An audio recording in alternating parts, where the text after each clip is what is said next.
Président, chef d'État africain, camarades chefs de délégation, bonjour. C'est un honneur pour moi ce matin donc de prendre la parole ici et de vous passer donc le salut fraternel du peuple du pays des hommes intègres. C'est aussi le lieu pour moi, avant tout propos, de rendre grâce à Dieu, Dieu Tout-Puissant qui nous a permis de nous réunir ici ce matin en bonne santé pour parler de l'avenir et du bien-être donc de nos peuples.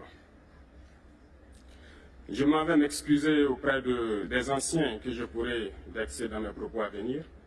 Africanité oblige, les droits d'aînesse, je me dois de m'excuser. Camarades, j'ai quelques questions donc de ma génération, mille et une questions qu'on se pose. Mais nous n'avons pas de réponse. Et il se trouve qu'ici, nous pouvons laver donc notre linge sale parce qu'on se sent en famille. On se sent en famille en ce sens que la Russie est une famille aussi pour l'Afrique. C'est une famille parce que nous avons la même histoire. La Russie a consenti d'énormes sacrifices pour libérer le monde du nazisme pendant la Seconde Guerre mondiale. Les peuples africains, nos grands-pères, ont été déportés de force aussi pour aider l'Europe à se débarrasser du nazisme. Nous partageons la même histoire en ce sens que nous sommes les peuples oubliés du monde. Qu'ils soient dans les livres d'histoire, dans les documentaires ou films, on tend donc à balayer le rôle prépondérant qu'a joué la Russie et de l'Afrique dans cette lutte contre le nazisme. Nous sommes ensemble parce que actuellement nous sommes là pour parler de l'avenir de nos peuples,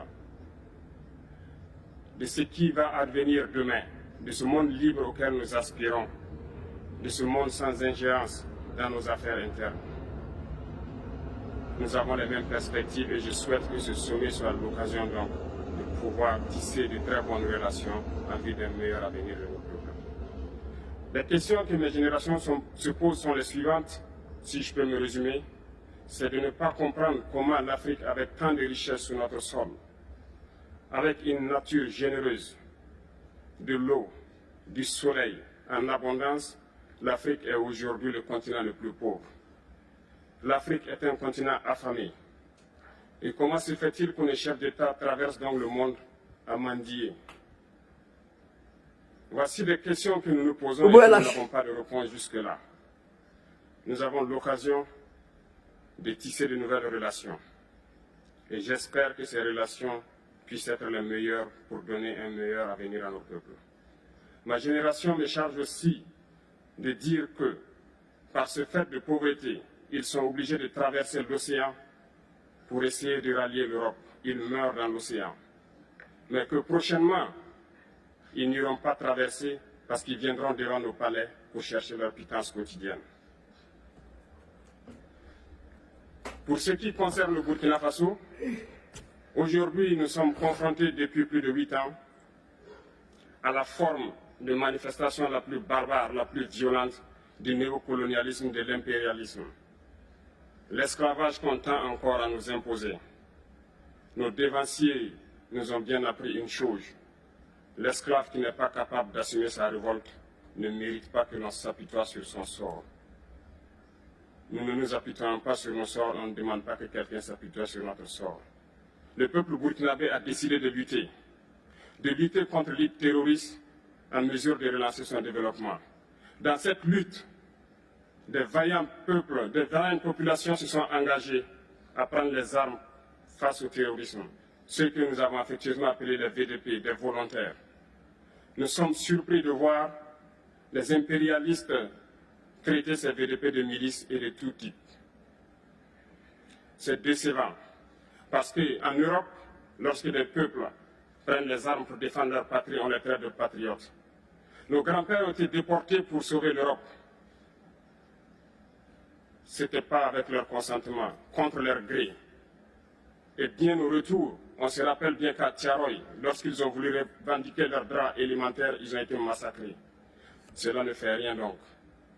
Lorsque nous, peuple, nous décidons de nous défendre, on nous traite de milices. Mais là n'est pas le problème.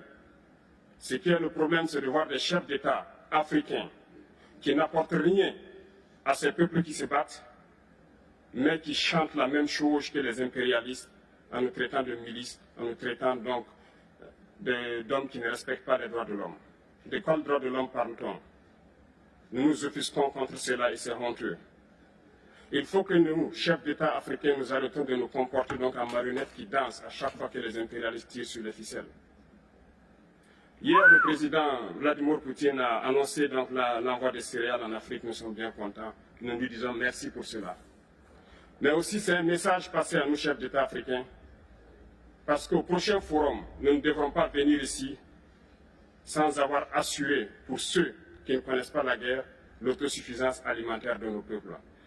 Nous devons prendre l'expérience de ceux qui ont pu déjà atteindre cela en Afrique, tisser de bonnes relations ici et tisser de meilleures relations avec la Fédération de Russie pour pouvoir assouvir les besoins de nos populations. Je ne serai pas peut-être long, le temps imparti est très court. Nous sommes obligés de nous arrêter à un moment donné. Mais je voudrais terminer en disant que nous devons donc rendre hommage à nos peuples qui se battent.